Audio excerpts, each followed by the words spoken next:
Hello, everyone. Welcome back to my channel, The Courageous Walk. I am Jonal Reynolds, and today I want to talk to you about obstacles to becoming a better you.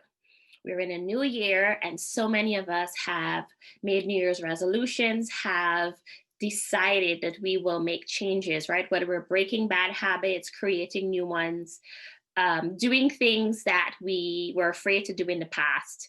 So there's a lot of good things that, are keeping us going at the beginning of the year. Unfortunately, after the first few weeks of the new year, when everyone is, oftentimes super excited with our goals and resolutions, there tends to be a waning of that enthusiasm, and before you know it, most of us are back into our old habits and behaviors, and those resolutions are soon forgotten. So I thought I would focus on the obstacles to becoming a better you, right? What are the things that keep us from accomplishing our resolutions, from the goals that we have, the habits that we want to break? And I thought, about five things. Keeping in mind the context that we're in. So the first one on my list would be external circumstances as an obstacle to us becoming the better version of ourselves. So that can show up, in our family, in our work, just what's happening in society.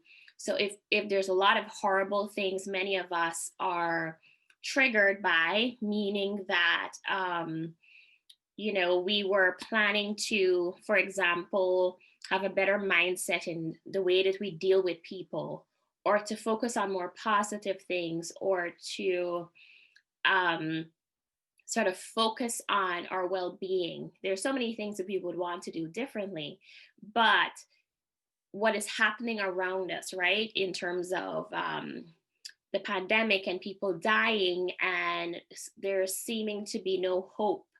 And on one end, for some people, they're excited about newly elected officials, right? That could potentially change the way things have been happening over the last few years.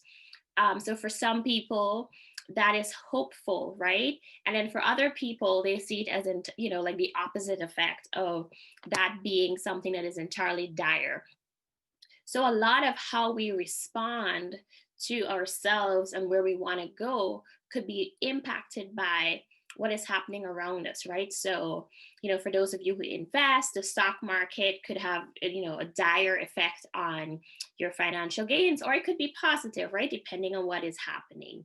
Um, Depending on where you work, right? Now that there's a vaccine, some people might now have to go into the workplace, and that could be for the better or worse, depending on the type of job you have, and are you ready for that. Um, there's some people, it could be that um, because the year that we've had on the financial situation, that even though there's a vaccine and all of these things that could potentially be better for the country and for people overall, it doesn't change the fact that you may lose your job. It doesn't change the fact that you're still struggling to find a job, right? So even though that you want to focus on your well-being and you want to be more positive, if you don't have a job, or if you have to depend on the food banks for food, etc., those are all things that could impact you being able to achieve the goals that you've set forth, or that you would love to focus on, because those things have direct impacts to your well-being, whether or not you are listed in the news as an impacted person, right? There is a trickle down effect of everything that happens. And then I would say number two would be people. So, the external circumstances could be as, worldwide, global, societally, just specifically to your town, or your community. But then there's something about the people that we directly interact with. So, of course, we are human, and all of us are we're not always going to be in contact with people that we get along with, that we vibe with, that we have positive, wonderful relationships with. The more people we're interacting with on a daily basis, the more likely we are to interact with people who do not like us and that we may or may not like. And so, if, for example, your goal is to build better relationships and to perhaps change the culture in your office, or to change your habits in terms of how you do your work, because this will ultimately make you more productive, keep you out of situations. If your name is always being called in, stories, as we would say in Guyana, or you're developing a reputation for being a gossiper because you're associated with all of these other people who are known for gossip, or people that have negative reputations in your office, right, or your organization. So you might want to separate yourself from those people because you want a fresh start. You may apply for a new job within your company, and or get a promotion. So all types of things that you might be doing personally to bring about the changes, but there are people that you have no control over, that you're working with, that have a very different sort of perspective on how you should be.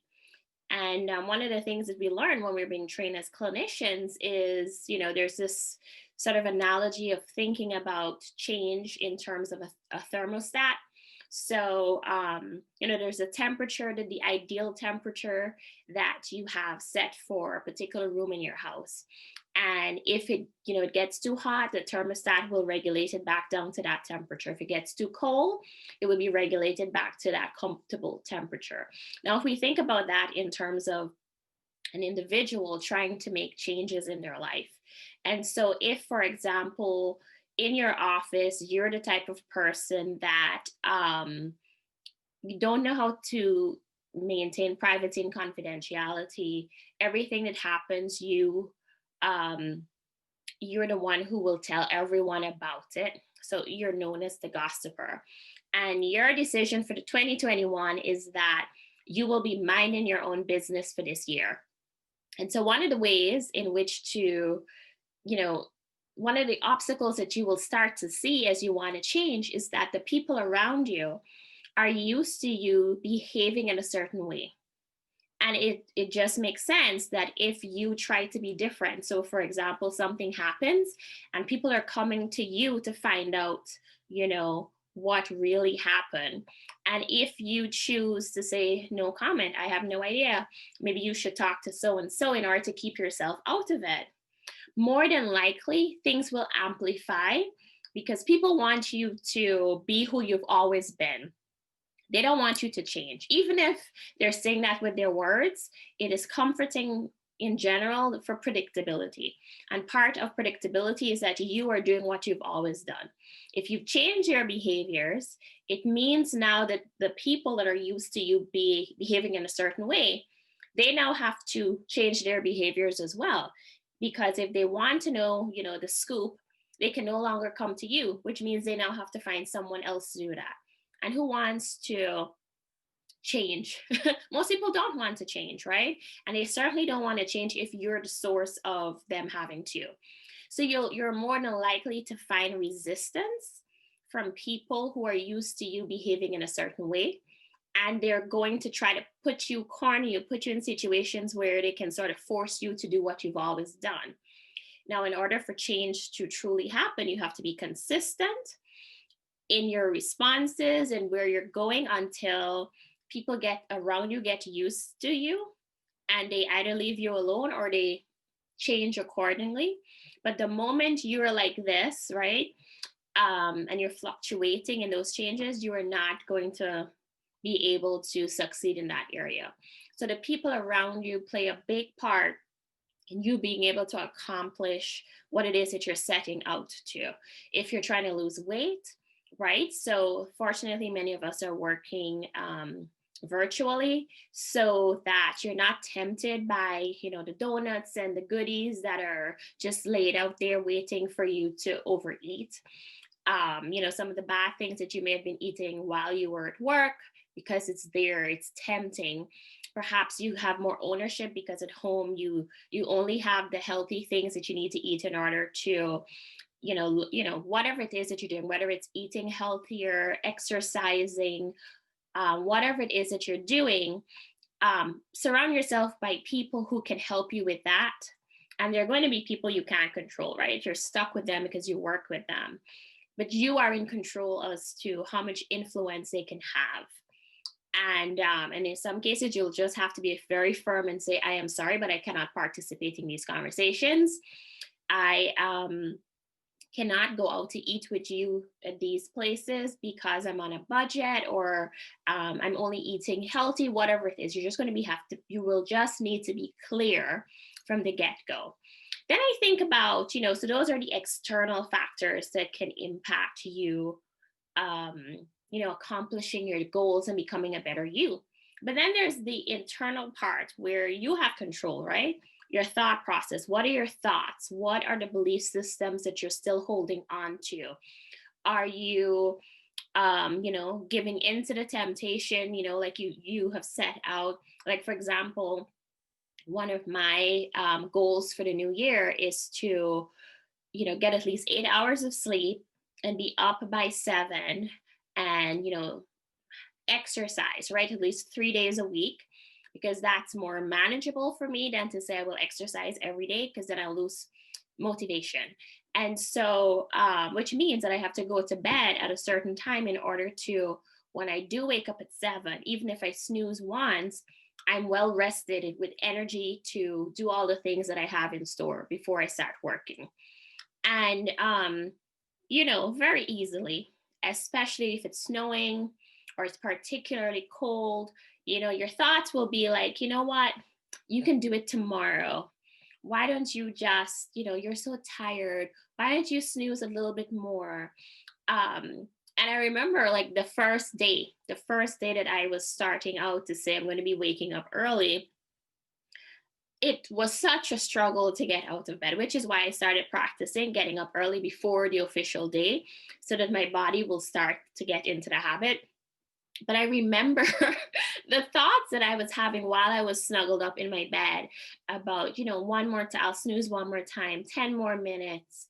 I could start tomorrow. All of these thoughts were happening to keep me. And at some point, I just had to get up and be like, whatever, I'm going to do this. And once I was up and I started exercising, suddenly, everything just fell into place, right? I didn't need any more sleep. I had the energy that I needed.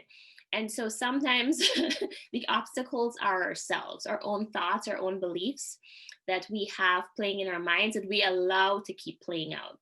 And then, of course, there's a lack of motivation. So, as a clinician, oftentimes we assess our clients' level of motivation, because that will tell us, what kind of change we expect and how long this process will be. Obviously, if someone is highly motivated for change, regardless of what they're coming in for, they're willing to do whatever it takes for that change to happen. So they're less likely to be resisting every sort of, type of homework or technique that you're trying with them, or, the things that would make them uncomfortable. They're more likely to do it because they're desperate for change, versus someone who is, coming in for therapy because they're court mandated, their partner is dragging them to therapy because they need to work on their relationship, something like that, or a child whose parent is forcing them into therapy. If someone else is the motivation behind you doing something, you are not going to do it. Every excuse that you have to do it is probably going to overwhelm you, and you're not going to do it. It's about your level of motivation. And so that's one of the things that you might want to assess for yourself. Where are you in terms of your own motivation? How badly do you want this particular change? And that will also be key to you finding the energy, finding the time, finding the resources, that is necessary for you to make the change that you're hoping for. And then finally, if you're someone that just goes with the flow, like whatever comes your way, you're good with it.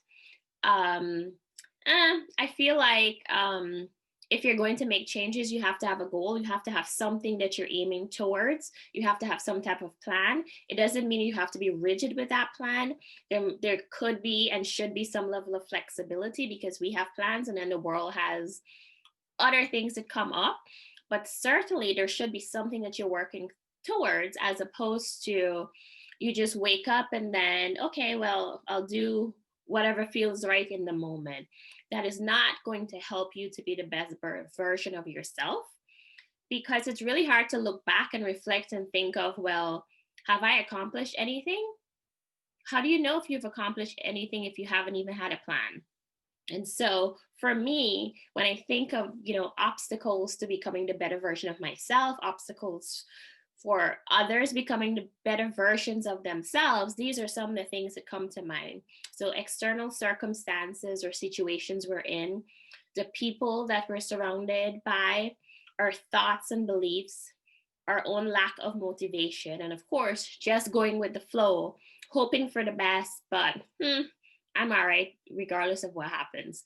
So I hope those obstacles that I've talked about have brought to the forefront some of the things that you should be paying attention to in order to avoid not being able to do and achieve the things that you have set out to. And of course, right, whatever you're hoping to do, make sure that it's very specific, it's measurable, that you're something that you can act on, it's realistic, and of course that it could be done in a timely manner. So don't put a goal that you expect to be done in 6 months, but realistically it should take a year or two, right? So really be cognizant of the plans that you're making for yourself, and make sure that it's something that you can achieve given your work life, your sleep habits, all of that. Anyway, I hope that was helpful. And I hope that 2021, even though it's likely to have highs and lows, that you're able to achieve all that you have set out to, in spite of the lows that we're more than likely to experience.